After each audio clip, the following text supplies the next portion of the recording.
Assalamualaikum.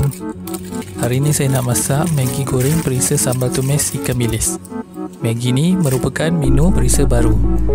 Nak tahu sedap ke tak sedap? Jom kita masak. Okey, mula-mula buka api, panaskan kuali dan didihkan air. Sediakan 3 pack Maggi goreng perisa sambal tumis ikan bilis. Cantik design packaging dia ni. Dekat belakang ni ada tunjuk cara penyediaan. Tapi semua orang tahu masak Maggi kan? Kenapa aku buat video ni? Sekarang kita unboxing Maggi. Kita tengok kat dalam dia ada apa. Okey, dekat dalam ni ada satu perencah sambal tumis bilis dan pack lagi satu ni adalah bawang goreng. Air pun dah mendidih. Masukkan Maggi.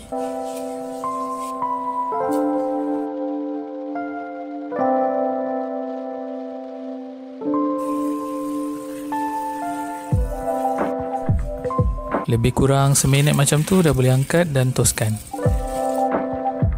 Masukkan ke dalam mangkuk dan gaulkan perencah sambal tumis bilis tu. Pekat sambal ni.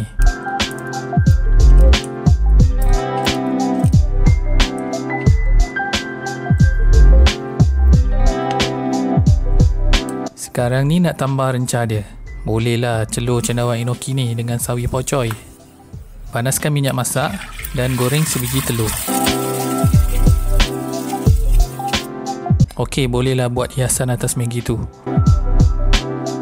Sedapnya. Kalau suka lagi pedas, boleh letak sambal tumis yang korang masak tu. Bolehlah tambah apa-apa yang korang suka. Last but not least, masukkan bawang goreng. Dah siap.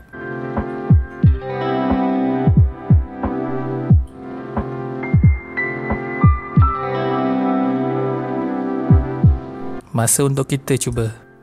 Bismillahirrahmanirrahim.